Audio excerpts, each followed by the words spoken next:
Greetings, everybody. Welcome to another Keymasters. I'm Sven Rajala, and I've got my good old friend from the Down Under, David Hook. And today we want to discuss an upcoming draft that's going to be RFC on the X.509 unsigned certificates. So, David, what is this craziness all about? Right, so the unsigned certificates, which is currently in draft, is actually, it's a very simple idea. Essentially, when you've got a self-signed certificate, there's almost no point in having a signature on it because it's self-signed. So it doesn't really tell you anything about the provenance of the key.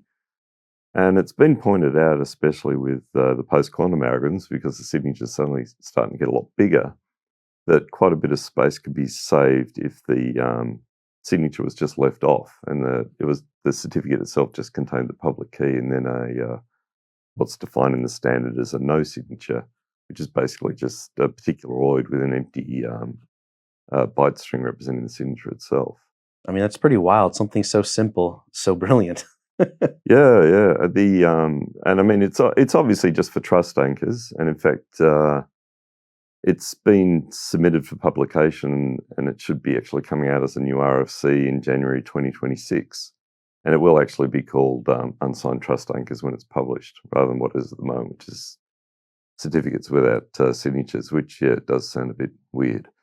I mean, I'm kind of like thinking to myself, like, how have we not had this before? I mean, it makes sense. I mean, from reading the discussion chain, even in the LAMPS working group or SPASM like that you find out OpenSSL doesn't even validate the root signature as it was. And then I guess you told me earlier Bouncy Castle doesn't either. And I'm just like, it's mind-blowing. I always thought you did. No one does. I mean, that's the thing, really. I mean, I guess part of the intuition behind the realization that it was really a good idea for more reasons than one. The truth is that trust anchors are, as the name implies, trusted. I mean, even if you were worried about proof of possession of the private key, the fact that the trust anchor can verify one of the certificates in the chain that it's the root of tells you that somebody obviously had the private key for the trust anchor. Otherwise, the signature wouldn't verify. So the self-signed component of the actual trust anchor serves no useful purpose whatsoever, other than taking up additional space and not requiring us to come up with a solution to the fact that, we don't really need the signature there.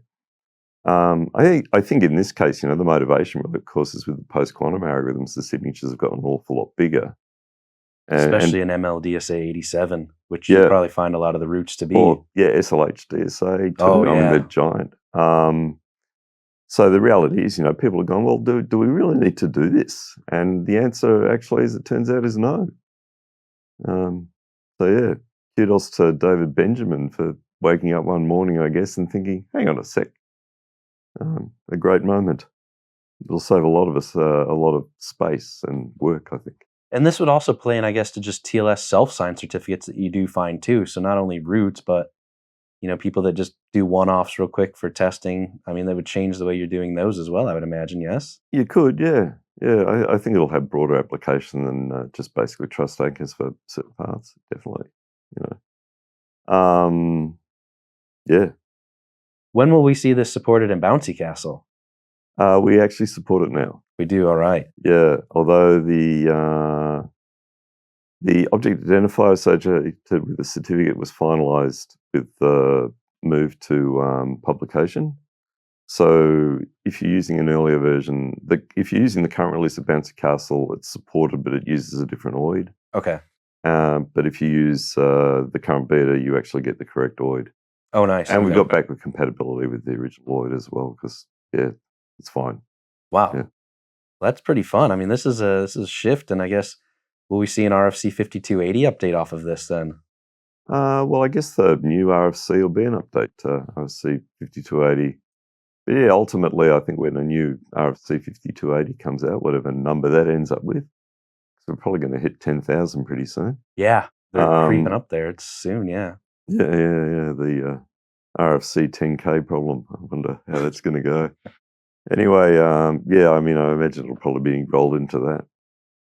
Because, I think it's going to be an idea that's going to stay with us for quite some time. Yeah. That's like mind blowing to Yeah. some extent from where I'm at. And there we have it, the update on the Unsigned X.509 certificate. So we'll catch you in the next episode. Take care. Thank you.